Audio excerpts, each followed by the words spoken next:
Hola chicos, ¿qué tal?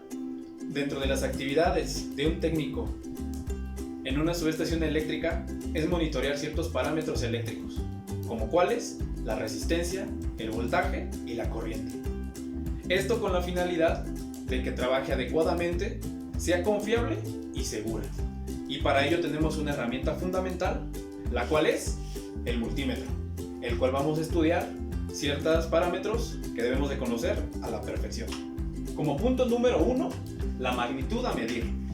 ¿Qué nos dice esto? La magnitud a medir son todos los parámetros que nuestro multímetro es capaz de medir, como la frecuencia, el voltaje alterno, el voltaje directo, la continuidad, la resistencia eléctrica, diodos, capacitancias, amperes alternos y amperes directos.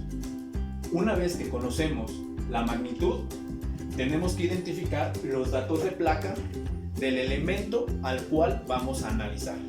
En este caso, tenemos la placa de un transformador de distribución, la cual nos dice que del lado de baja tensión tiene un valor de 440 a 254 volts de corriente alterna.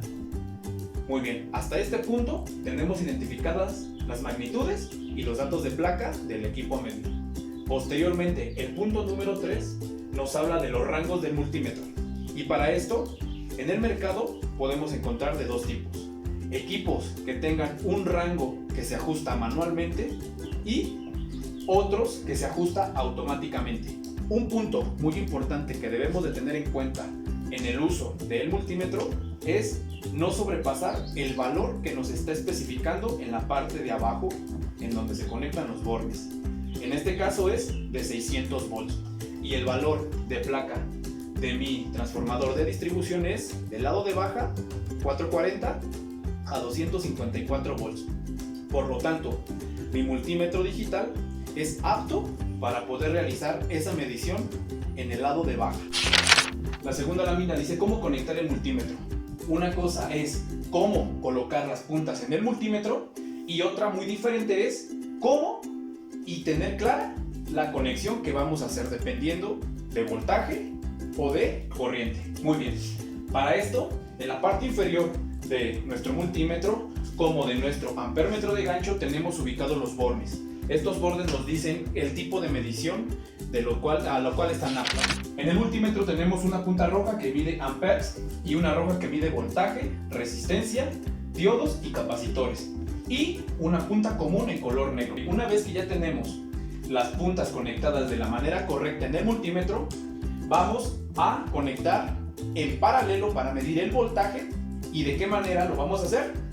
Explicándolo con este simple y básico circuito. Tenemos una fuente de alimentación, tenemos nuestro multímetro representado de esta manera y una resistencia eléctrica o un foco. Muy bien, ¿cómo se conecta? En paralelo, tomando la punta roja como positiva y la punta negra como negativa, haciendo la medición entre la diferencia de potencial que hay de un punto a otro. Y de esta manera es una conexión en paralelo que me registra una medición de voltaje. Muy bien, para la corriente es aún más sencillo, ya que la corriente se mide en serie. Al hacer una medición en serie, lo que tenemos que hacer es la apertura del circuito para conectar la punta roja a la entrada del multímetro y de la salida o del común a nuestra resistencia o foco. De esta manera, el flujo de corriente se registra y pasa por el multímetro y el cual nos arroja una lectura para saber interpretar el valor. Como no podemos en una subestación abrir o cortar un cable para realizar este tipo de conexión, ¿qué es lo que hacemos? Nos apoyamos del amperómetro de gancho y con el amperómetro de gancho lo único que tenemos que hacer es abrir la tenaza y colocarla de esta manera en el conductor eléctrico de la subestación. ¿Para qué? Para que se registren los campos magnéticos que produce dicho conductor a través de las tenazas y el aparato registre una lectura. Por mi parte es todo. Recuerden que es muy importante tener en cuenta los procedimientos de seguridad y usar el equipo de protección personal. Un saludo, gracias.